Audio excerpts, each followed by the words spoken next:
Hello everyone, welcome to my tech अभ्यासिका YouTube channel.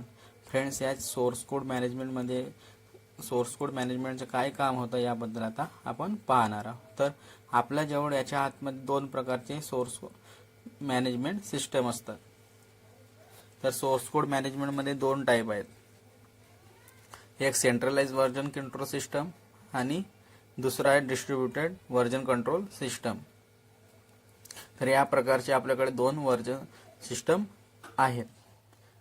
तर source code management असं काही नाही आहे, ही एक मेथड आहे कामाला करण्याची.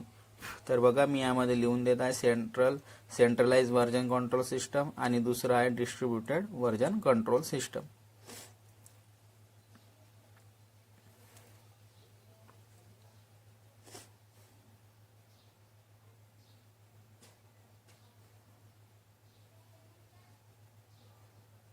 तर यामध्ये दोन प्रकारचे आपल्याजवळ सिस्टम आहे, कामाला करण्याचे मेथड आहे दोन प्रकारे. तर सोर्स कोड मॅनेजमेंट असं काही नाही आहे, ही एक मेथड आहे कामाला करण्याची. तर आता सोर्स कोड मॅनेजमेंटसाठी आपल्याजवळ दोन टूल म्हणू शकतो किंवा दोन प्रकारचे सॉफ्टवेअर येतात. एक सेंट्रलाइज येतो, एक आणि आपल्याजवळ येतो डिस्ट्रीब्युटेड. आणि सर्वात पहिले जे येत होते ते होतं सेंट्रलाइज. आता सेंट्रलाइज कशा प्रकारे काम करतो याबद्दल आपण पाहूया.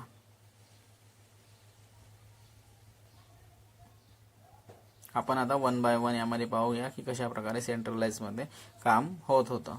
तर पहा,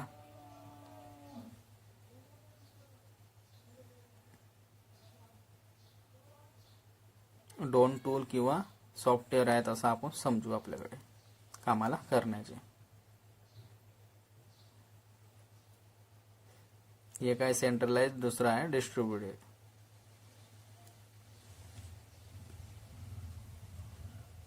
पहिले येत होतं तो होतं सेंट्रलाइज.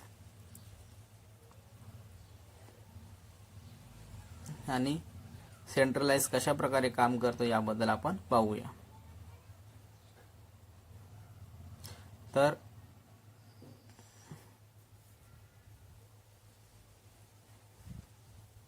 पहा, यामध्ये मी सांगत आहे.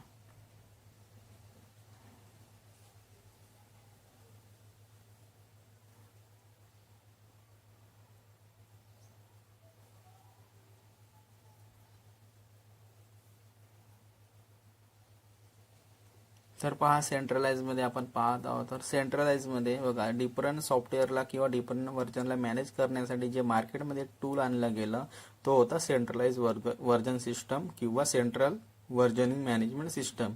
याला शॉर्ट फॉर्म मध्ये CVCS पण म्हणतो.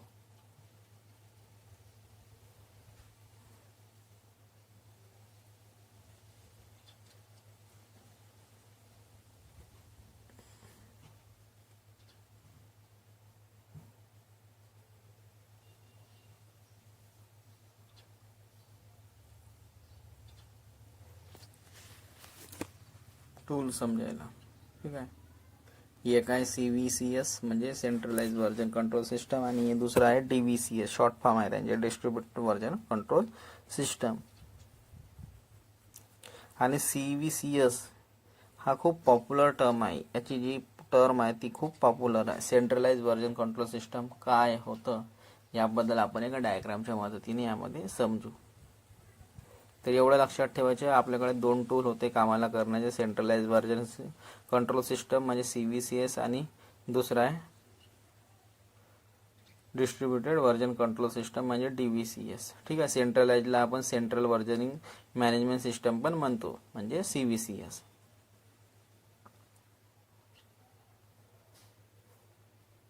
तर CVCS ही खूप पॉप्युलर टर्म आहे. सेंट्रलाइज व्हर्जन कंट्रोल सिस्टम काय होतं तर आता याला आपण डायग्रामच्या मदतीने समजू. यामध्ये मी एक डायग्राम पण काढून देत आहे.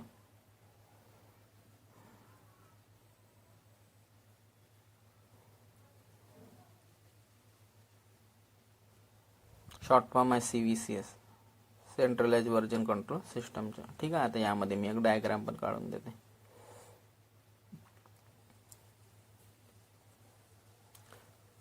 बघा, यामध्ये एक रिपॉझिटरी राहणार. रिपॉझिटरी म्हणजे स्टोरेज. ठीक आहे, ज्यामध्ये आपण स्टोअर करून ठेवणार. म्हणजे सेंट्रल रिपॉझिटरी, म्हणजे ऑनलाईन चेंज करून त्यामध्ये ठेवणार. लोकल रिपॉझिटरी म्हणजे आपली हार्ड डिस्क वगैरे ज्यामध्ये आपण स्टोअर करून ठेवतो, त्याला आपण लोकल रिपॉझिटरी म्हणतो. ठीक आहे. रिपॉझिटरी म्हणजे स्टोरेज किंवा फोल्डर, यामध्ये मी लिहून पण देत आहे.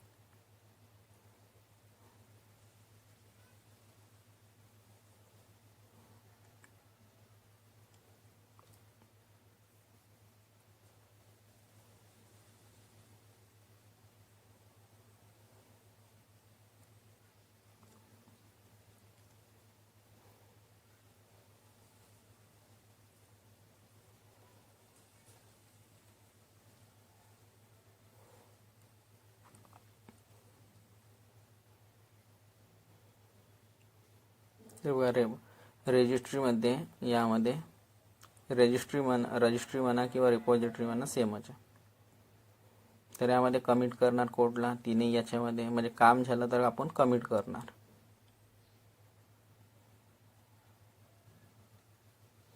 यामध्ये वर्किंग कॉपी म्हणजे ज्या पद्धतीने आपण जो पण कोड लिहिला त्या कॉपीला आपण कमिट करून रजिस्ट्री किंवा रिपॉझिटरीमध्ये स्टोअर करून ठेवणार. वर्किंग कॉपी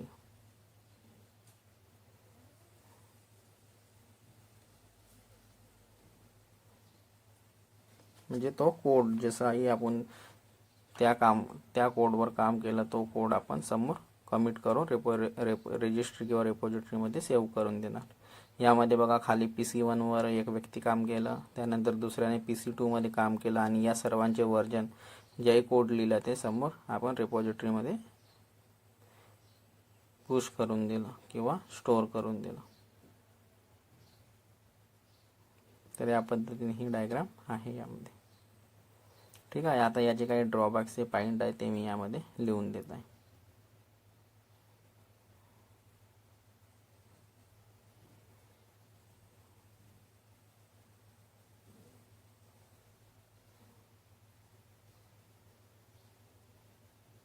ठीक आहे. आता या पद्धतीने या डायग्रामला समजा.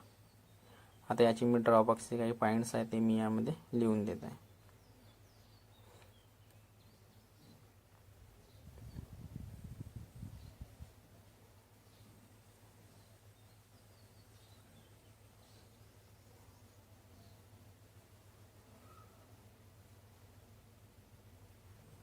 ड्रॉबॅक्सचे पॉईंट बघा. It is not locally available, meaning you always need to be connected or network to perform any action.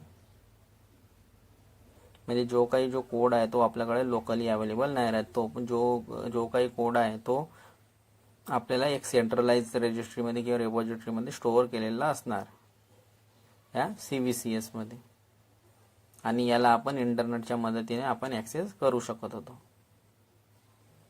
काहीही काम करायचे असेल तर.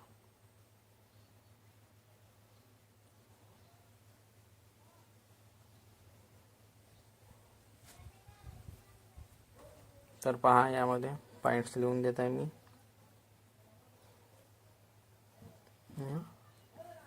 परफॉर्म एनी ॲक्शन,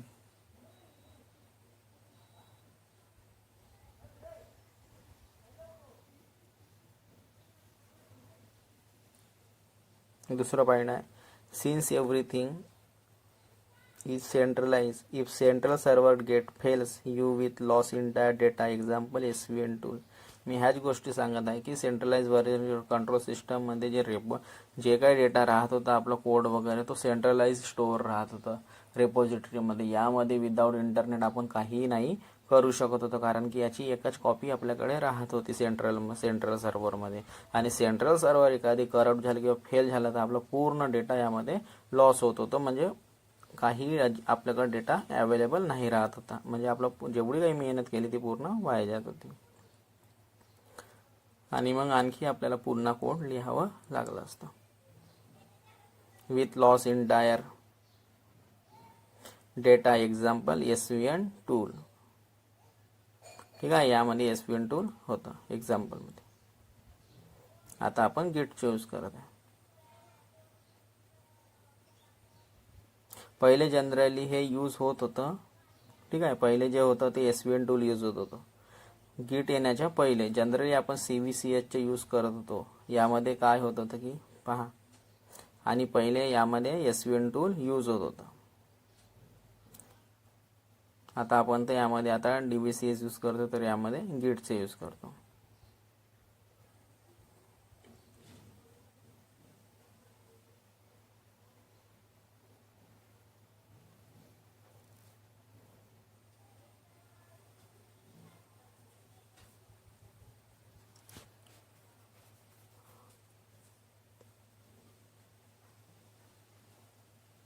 आणि पहिले आपण जनरली CVCS यूज करत होतो.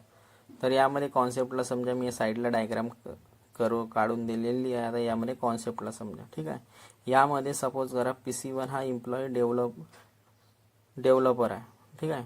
जो PC1चा जो एम्प्लॉई आहे तो आहे डेव्हलपर, आणि PC2 पण आपलं यामध्ये कोड लिहित आहे, आणि PC3 पण आपलं यामध्ये कोड लिहित आहे. म्हणजे हे तिन्ही व्यक्ती यामध्ये वेगवेगळे, आणि सर्वच लोक यामध्ये आपापले कोड लिहित आहे, एकाच ॲप्लिकेशनवर काम करत आहेत, आणि एकाच ॲप्लिकेशनसाठी हे तिन्ही लोक कोड लिहित आहे.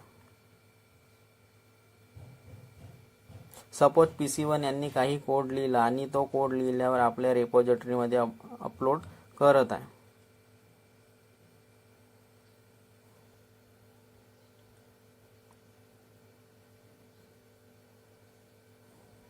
बघा, यामध्ये PC1, PC2 आणि PC3 लिहून देत आहे.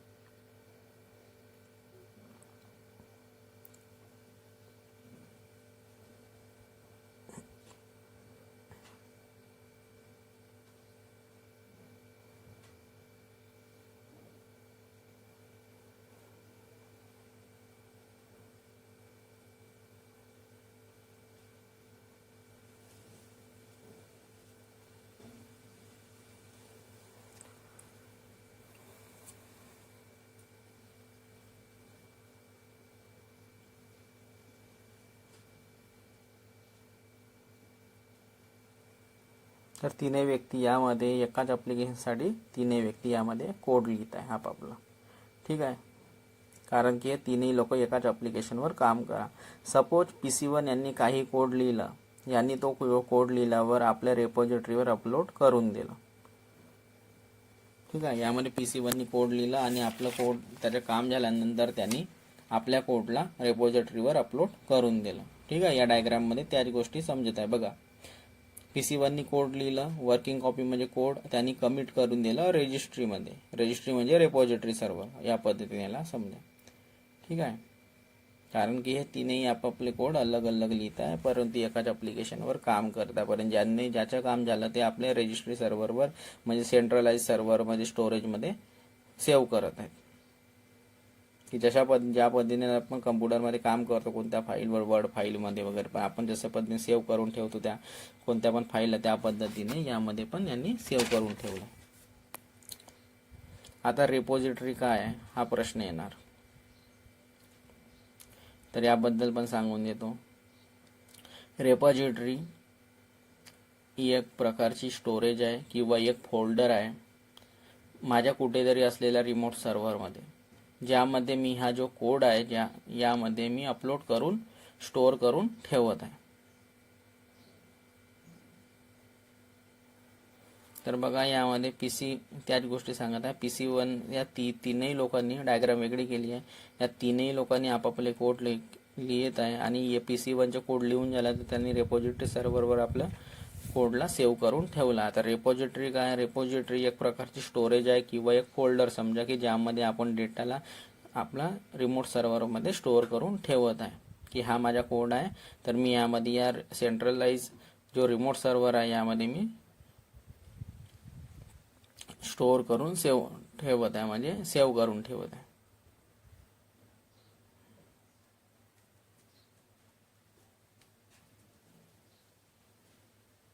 यामध्ये मार्कर मध्ये इंक.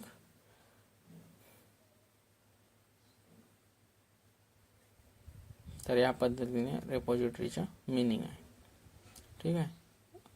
रेपॉझिटरी मिनिंग आहे एक स्टोरेज किंवा एक फोल्डर, ज्यामध्ये आपण डेटा स्टोअर करून ठेवतो, परंतु यामध्ये आपण डेटाला सेंट्रलाइज सर्व्हरमध्ये स्टोअर करून ठेवत आहे, म्हणजे रिमोट सर्व्हरमध्ये डेटाला स्टोअर करून ठेवत आहे.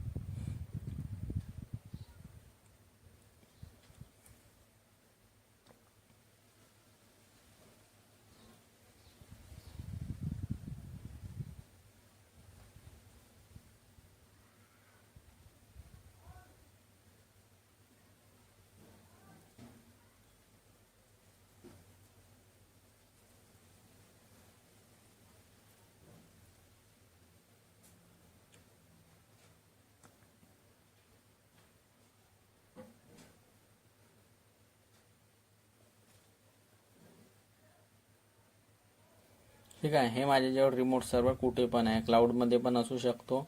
यामध्ये मी आपला कोड जो आहे तो मी अपलोड करून देणार. मी ज्या काही कोड लिहिणार त्यामध्ये मी अपलोड करून देणार रिमोट सर्व्हरवर, आणि मी सांगून पण देणार एम्प्लॉईला की हा या प्रकारे मी यामध्ये कोड लिहून दिलेला आहे.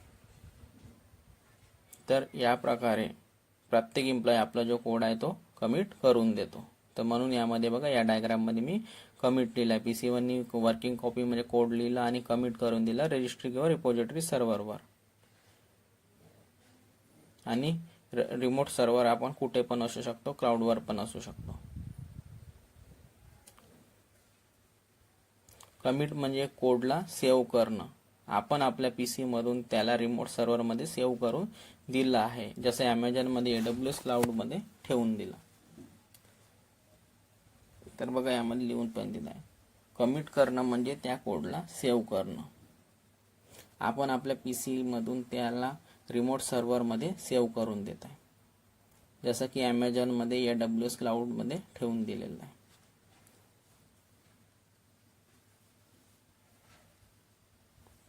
आता यामध्ये PC2च्या एम्प्लॉईनी पण यामध्ये कोडला कमिट करून दिला आहे, आणि PC3च्या व्यक्तींनी पण यामध्ये कोडला कमिट करून दिला आहे आपल्या रिमोट सर्व्हरवर. बघा या डायग्राममध्ये वरच्या.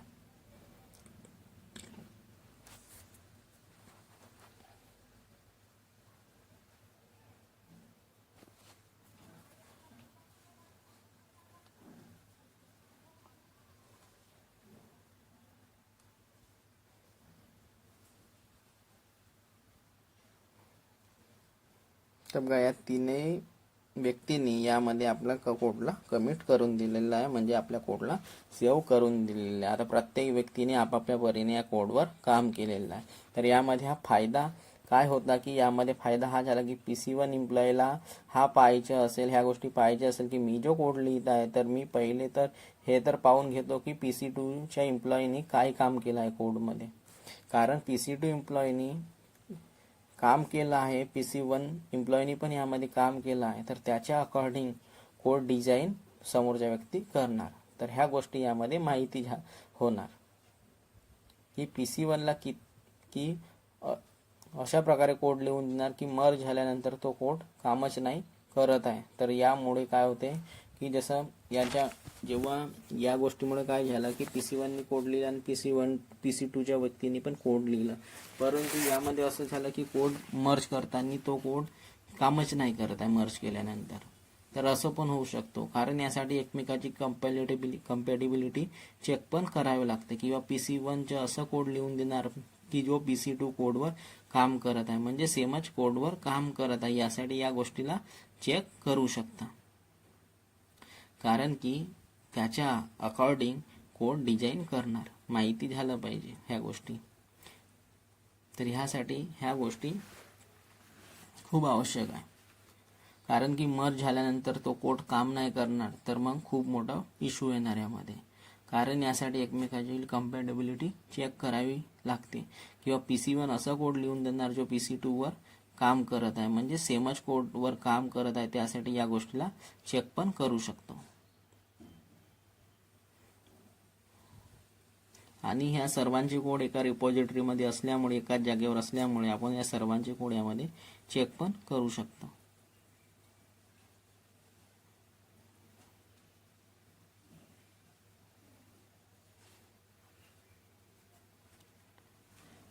कारण की एकाच रिपॉझिटरीमध्ये सर्वांचे कोड आहे. तर आपल्याला माहित आहे की त्या व्यक्तीने कुठपर्यंत कोड लिहिला. तर आता मला समोर यापासून कोड लिहायचे आहे, तर या पद्धतीने आपण कोडला चेक पण करू शकतो, किंवा कोणत्या व्यक्तीच्या कोडमध्ये एरर आहे तर सांगू पण शकतो की ही लाईन तुझी चुकली आहे, तर तू याला योग्य रीतीने करून घे. तर कशा प्रकारे चेक करू शकतो, तर पहा, रिपॉझिटरीमध्ये जाऊन, कारण सर्वांचे कोड रिपॉझिटरीमध्ये स्टोअर आहे, तर यामध्ये येऊन कोड चेक करू शकतात. तर सर्वजण एकमेकाचे कोड यामध्ये चेक करू शकतात की या व्यक्तीने काय काम केलं आहे. यामुळे काम इझी होऊन जातो. त्याला पण आयडिया मिळून जाते की हा व्यक्ती एवढं काम केलं आहे, या गोष्टीवर काम केलं आहे, तर मी या गोष्टीला कशा प्रकारे डिझाईन करू शकतो. तर यांना एकमेकाचे कोड माहिती राहते, आणि सर्वांचे कोड रिपॉझिटरीमध्ये स्टोअर राहतात. तर या सर्वांचे कोड एकमेकाला दिसतात पण, की कोणत्या व्यक्तीने काय कोड लिहिला आहे. आता कंपनीमध्ये खूप सारे एम्प्लॉई असतात, 500 एम्प्लॉई असतात, तर 500 एम्प्लॉईमध्ये आपण 3 एक्झाम्पल घेतो फक्त 3 व्यक्तीचे. तर त्या सर्व व्यक्तीचे रिमोट सर्व्हरमध्ये कोड राहणार. तर आपल्याला दुसऱ्या लोकेशनवर एक व्यक्ती आहे, जसे एक नागपूरला एक मुंबईला, तर आपल्याला माहिती होईल की मुंबईच्या व्यक्तीने काय कोड लिहिला आहे, सेंट्रलाइज म्हणजे कोड रिपॉझिटरीमध्ये स्टोअर आहे. तर आपल्याला ह्या गोष्टी क्लिअर असतात की त्यांनी काय कोड लिहिलं, त्यानंतर मी काय कोड लिहिणार, आणि आपण जेव्हा कोड लिहिलं त्याला माहिती होणार की आपल्याला काय समोर कोड लिहायचं. तर ह्या गोष्टी रिमोट सर्व्हरमुळे पॉसिबल आहे की आपल्याला सर्व गोष्टी आपल्याला माहिती असतात. तर या पद्धतीने या गोष्टीला डिझाईन करतात. तर यामुळे एकमेकाचे कोड माहिती होते. सपोज PC1 आणि PC2 दोन्ही एकच कोडवर काम करत आहे. आता PC1नी जो कोड लिहिलं याने कोड रिपॉझिटरीमध्ये अपलोड करून दिलं, कारण की आपलं जसं काम झालं तर त्या कोडला तर आपण सेव्ह करणार आहे. तर सेव्ह यामध्ये सेंट्रलाइज व्हर्जन सिस्टममध्ये आपण फक्त एका सेंट्रलाइजमध्येच आपण कोडला स्टोअर करू शकत होतो. तर आपण त्या सेंट्रलाइज रेपॉझिटरीमध्ये कोडला अपलोड करून दिला आपलं काम झाल्यानंतर, म्हणजे PC1नी. आता PC2 दुसऱ्या दिवशी आला आणि त्यांनी त्याचं कोड पाहिलं PC1च्या, आणि त्याला हा दिसलं की यांनी येथपर्यंत काम केलं आहे. तर PC2 त्या कोडच्या समोरच्या कामाला सुरुवात करणार, कारण कोड एकाच जागी ठेवलं असल्यामुळे हे दोघंही इझिली त्या कोडवर काम करू शकत आहे, कारण सेमच कोड आहे. सपोज PC1 इंडियामध्ये आहे, PC2 US मध्ये आहे, तर दोन्ही सेमच प्रोजेक्टवर काम करत आहे. कारण की या गोष्टी मी आपल्याला समजून सांगितलं की एक नागपूरच्या व्यक्ती आणि एक मुंबईच्या व्यक्ती आहे, परंतु कोड सेंट्रलाइज जागेवर स्टोअर असल्यामुळे त्या मुंबईच्या व्यक्तीला तो कोड दिसत आहे आणि नागपूरच्या व्यक्तीला कोड दिसत आहे. जेव्हा मुंबईच्या व्यक्ती काम करणार त्या कोडवर आणि अपलोड करून सेव्ह करणार त्यामध्ये, तर जेव्हा हा नागपूरच्या व्यक्ती येणार आपल्या, जेव्हा त्याला काम करायचे आहे, तर तेव्हा त्याला समजेल इथपर्यंत त्यांनी कोड लिहिला, तर मला इथपासून लिहायचं. आणि जेव्हा नागपूरवाल्याच्या व्यक्तीचे काम होऊन जाणार तेव्हा तो त्या कोडला सेंट्रल सर्व्हरवर अपलोड करून देणार. तर जेव्हा मुंबईवाल्याला आणखी काम करायचं तर तो त्यामधून कोड उचलून त्याला समोरचे कोड लिहू शकतो. तर ह्या गोष्टी एवढ्या इझी होऊन गेल्या की आपल्याला एकमेकाचे कोड माहिती होऊन गेलेला आहे यामध्ये, कारण की सेमच प्रोजेक्टवर काम करत आहे आणि सर्व कोण व्यक्ती काय काम करते ह्या सर्व गोष्टी एकमेकांना माहिती आहे.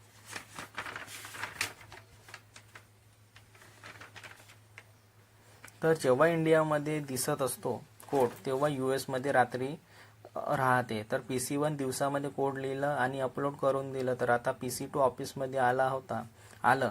आता हा पाहणार की या व्यक्तीने एवढं काम केलं, आणि आता हा त्याच्या समोरचं कोड लिहिणार आणि रेपॉझिटरीमध्ये कोडला अपलोड करून देणार. तर ह्यामुळे काय होते की इझी टास्क झालेला आणि एकमेकामध्ये हे एक बॉन्ड बनलेला आहे की यांनी हा कोड लिहिलं, समोरच्यात मला एवढं लिहिलं, तर मला यामध्ये समोरचं कोड लिहायचे. यामध्ये जो कम्पॅटेबिलिटी इश्यू होता तो एक प्रकारे यामध्ये इझी झालेला आहे. कोड मिसमॅच होण्याची यामध्ये चान्सेस खूप कमी आहे.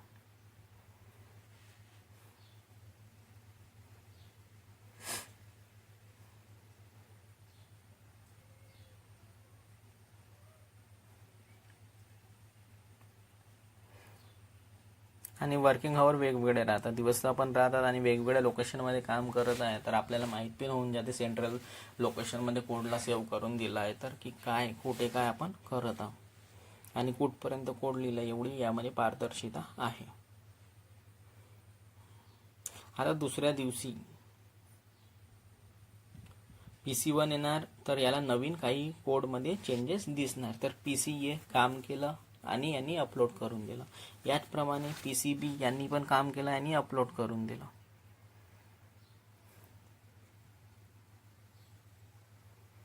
मी कॉन्सेप्ट समजून देत आहे की कशा पद्धतीने काम करत होते CVCS मध्ये, कारण की यामध्ये एकाच लोकेशनवर कोड स्टोअर होत होता सेंट्रलाइजमध्ये, म्हणजे रेपॉझिटरीमध्ये. याची दुसरी कॉपी नाही राहत होती, याची एकच कॉपी राहत होती. आणि एक कॉपी पण म्हणजे एक रेपॉझिटरी सेंट्रलाइज सर्व्हर करप्ट झालं तर पूर्ण कोड पण चाललं जात होतं. तर याचे मी तुम्हाला कॉन्सेप्ट समजून सांगत आहे यामध्ये कशा पद्धतीने काम होत होतं. आता जेव्हा नेक्स्ट डे PC1 येणार, तर याला A+B दोन्ही कोड मिळणार, कारण की दोन्ही व्यक्तींनी यामध्ये कोड लिहून अपलोड करून दिलेला आहे. आता जेव्हा नेक्स्ट डे येणार PC1च्या व्यक्ती, तर तेव्हा याला दोन्ही कोड दिसणार A+B, कारण दोन्ही सेम प्रोजेक्टवरच काम करत आहे. आता PC1नी सी पासून काम चालू केलं, याचप्रमाणे आपलं काम फास्ट होऊ शकतो. ठीक आहे, ही मेथड फास्ट आहे कारण की यामध्ये प्रत्येक व्यक्ती वेगवेगळं काम करत आहे यामध्ये. म्हणजे याचं काम झालं तर हा तो दुसरा व्यक्ती आहे तो याच्या समोरचं काम करत आहे.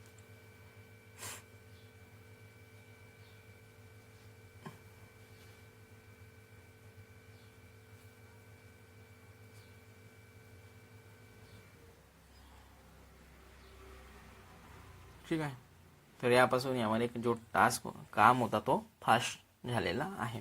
तर याला आपण म्हणत होतो सेंट्रलाइज व्हर्जन कंट्रोल सिस्टम, ज्यामध्ये आपण याप्रमाणे काम करत होतो की एकच सेंट्रल रिपोजिटरी राहत होते, ज्यामध्ये सर्वजण आपल्या कोडला अपडेट करत होते किंवा आपल्या कोडला स्टोअर किंवा सेव्ह करत होते एकाच लोकेशनमध्ये, म्हणजे एकच सर्व्हरमध्ये. त्याला आपण सेंट्रल रिपोजिटरी म्हणतो, रिमोट सर्व्हर समजा. आणि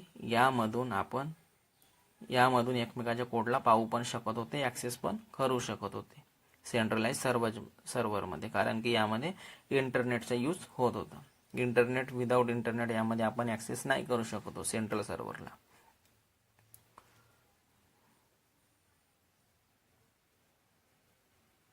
याच्या आतमध्ये एक ड्रॉबॅक आहे,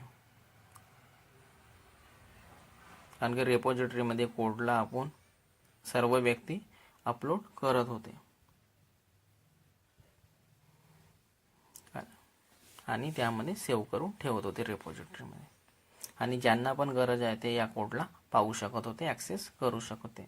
यानंतर याच्यामध्ये एक ड्रॉबॅक आहे. याच्या आतमध्ये खूप सारे ड्रॉबॅक आपल्याला पाहायला मिळाले, परंतु त्यावेळेसनुसार हा खूप चांगलं होतं CVCS. तर बघा, यामध्ये यांना काही ड्रॉबॅक्स मिळाले. तर बघा, त्यानंतर यांना रिअलाइज झालं की काय होणार जेव्हा ही रिपोजिटरी पूर्णची पूर्ण डाऊन होऊन गेली किंवा करप्ट होऊन गेली किंवा सर्व डाऊन झाला, कारण हे सर्व कोड सर्व्हरमध्ये स्टोअर आहेत.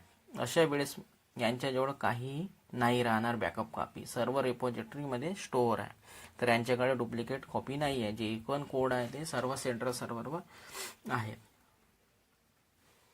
तर एखादी वेळा असं होऊ शकतो की एखादी कॉपी असेल यांच्याजवळ डुप्लिकेट, तर ते सर्व कोड तर आपल्याजवळ नाही राहणार. तर कारण अपडेट करून डेली कोड आपण अपलोड करत आहे, आणि असं प्रत्येक व्यक्ती याप्रमाणे करत आहे.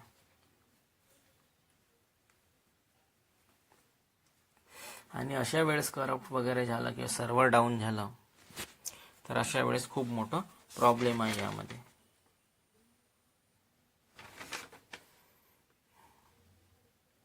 कारण की यांच्याजवळ काहीही बॅकअप नाही आहे.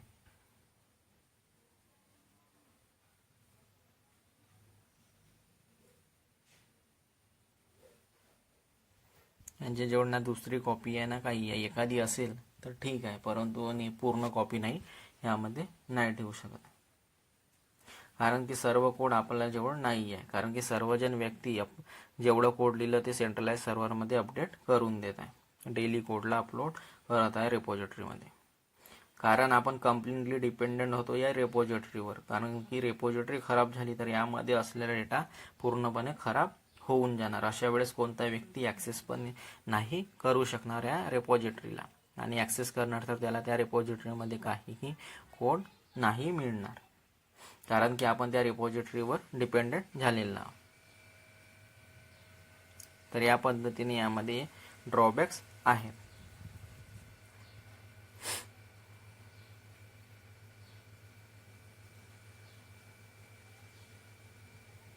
आणि अशा वेळेस करप्ट झालं तर आपण त्याला ॲक्सेस पण नाही करू शकत होतो. यामध्ये जी दुसरी इम्पॉर्टंट गोष्ट आहे, रिमोट सर्व्हरला ॲक्सेस करण्यासाठी आपल्याकडे इंटरनेटचे असणं आवश्यक आहे. कारण आपण AWSला पण तेव्हाच ॲक्सेस करू शकतो जेव्हा इंटरनेट कनेक्टेड आहे. विदाऊट इंटरनेट आपण AWSला ॲक्सेस नाही करू शकत किंवा AWSवर काम पण नाही करू शकत. यामध्ये इंटरनेट असणं खूप गरज आहे. विदाऊट इंटरनेट काहीही आपण रिमोट सेंट्रल सर्व्हरला ॲक्सेस नाही करू शकत. तुम्ही बघा बरं, विदाऊट इंटरनेट यूज करू शकतो का? नाही, त्यामध्ये आपल्याला एरर शो करतो. आणि यामध्ये इंटरनेट नाही आहे तेव्हा काय करणार? आता सपोज अशा जागी आहो ज्यामध्ये इंटरनेट नाही आहे, कारण इंटरनेट यामध्ये आवश्यक आहे. तर दुसरं हा स्लो पण आहे, कारण इंटरनेटच्या द्वारे चालत आहे.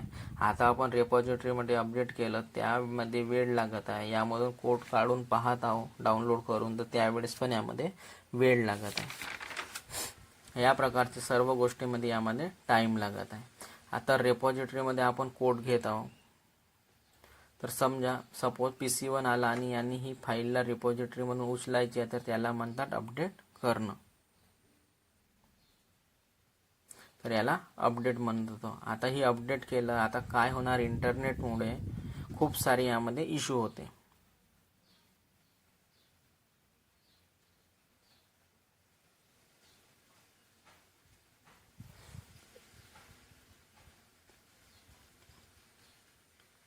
तर एकतर हा स्लो होता, याचं काम जे होतं ते स्लो होत होते. अपडेट केलं तर टाईम लागत होता, कारण याला रिमोट सर्व्हरवर पाठवायचं आहे.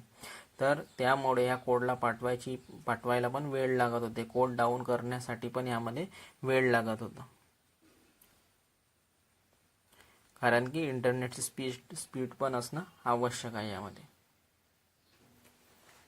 तर या प्रकारे यामध्ये काही इश्यू होते.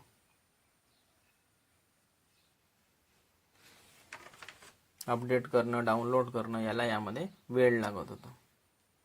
तर यामध्ये या प्रकारे खूप सारे मेजर्स ड्रॉबॅक्स आपल्याला पाहायला मिळत होते. यामुळे या सर्व कारणामुळे जो कोड रेपॉझिटरीमध्ये आहे तो सर्व रिमोट सर्व्हरमध्ये अवेलेबल राहत होता. आपल्या हार्ड डिस्कमध्ये काहीही स्टोअर राहत नव्हतं. हार्ड डिस्क म्हणजे लोकली आपल्याजवळ काहीही आपल्याजवळ अवेलेबल नाही राहत होतं. तर या प्रकारे याचे मेजर ड्रॉबॅक्स होते. जो काही आहे कोड वगैरे तो सेंट्रलाइज सर्व्हरमध्ये राहत होतो. लोकली म्हणजे आपल्या हार्ड डिस्कमध्ये एक कॉपी पण नाही राहत होती. ज्या पद्धतीने आपण काम करतो कम्प्युटरवर, त्याची आपल्याकडे एक कॉपी राहते आपल्या हार्ड डिस्कमध्ये स्टोअर करू. तर पहा, यामध्ये लोकली अवेलेबल नाही राहत होतं, कारण जो कोड रेपॉझिटरीमध्ये आहे तो सर्व रिमोट सर्व्हरमध्ये अवेलेबल आहे. आपल्या हार्ड डिस्कमध्ये काहीही स्टोअर नाही राहत होतं. लोकली म्हणजे आपली हार्ड डिस्क समजा, लोकलीचे एक्झाम्पल. तर लोकल रेपॉझिटरीमध्ये लोकली आपल्या हार्ड डिस्कमध्ये कोड अवेलेबल असतं, तर तेव्हा माझा जो सर्व्हर खराब झालं असतं, तर तेव्हा आपल्या हार्ड डिस्कमध्ये स्टोअर असल्यामुळे एक कॉपी आपल्याकडे बॅकअप म्हणून आपण यूज केलं असतं,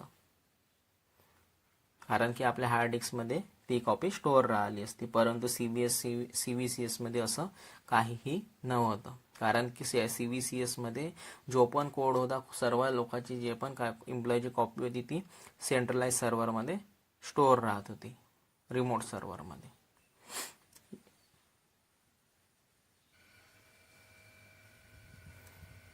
आणि आपल्याकडे लोकली काही पण डेटा किंवा कॉपी आपल्याजवळ स्टोअर नाही राहत होती. सर्व जो डेटा होता तो सेंट्रल सर्व्हरमध्ये स्टोअर राहत होता.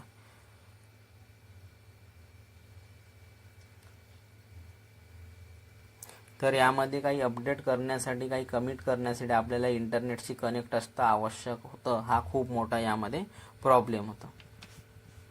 विदाऊट इंटरनेट आपण यामध्ये काहीही यूज नाही करू शकत होतो, कारण की सेंट्रल सर्व्हरमधून त्या कॉपीला, त्या कोडला आपल्याला डाउनलोड करायचे, काही ॲक्सेस करायचे, तर आपल्याला इंटरनेट असणं आवश्यक आहे.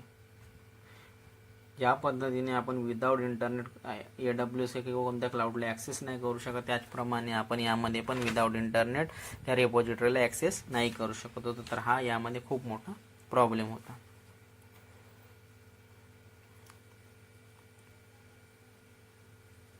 आणि आपलं जो सेंट्रल सर्व्हर यामध्ये फेल झालं, तर आपलं इंटर डेटा पूर्णपणे लॉस होऊन जात होतं. यामध्ये जो टूल येत होता तो होता SVN टूल. यामध्ये खूप पॉप्युलर होतं, तर याला आपण यूज करत होतो. सब व्हर्जन येत होतं याचं.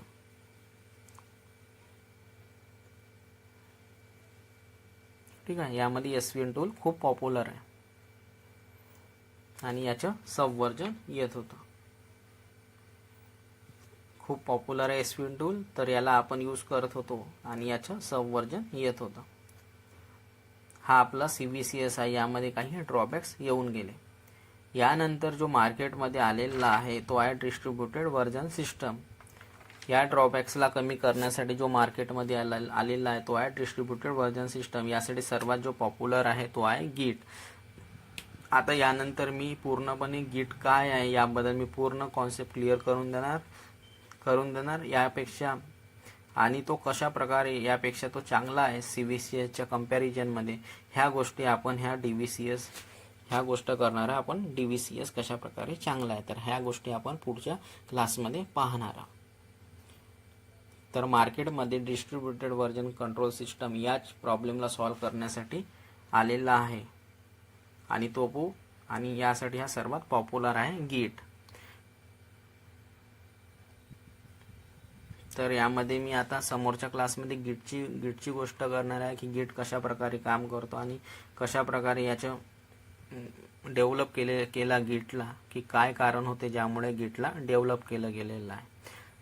CVCS नंतर आपला जो सेकंड सोर्स कोड मॅनेजमेंट आलेला आहे तो आहे याच्या कंपॅरिझनमध्ये DVCS. तर आता ह्या गोष्टी आपण पुढच्या क्लासमध्ये पाहणार आहोत की कशा पद्धतीने DVCS गिट काम करतो, आणि त्यानंतर यामध्ये आपण डिस्ट्रीब्युटेड वर्जन कंट्रोल सिस्टमबद्दल पण पाहणार आहोत. ठीक आहे. तर आता DVCS कशा प्रकारे खूप चांगला आहे CVCS पेक्षा, ह्या गोष्टी पण आपण पाहणार आहोत. तर फ्रेंड्स, या व्हिडिओमध्ये एवढंच. Bye bye.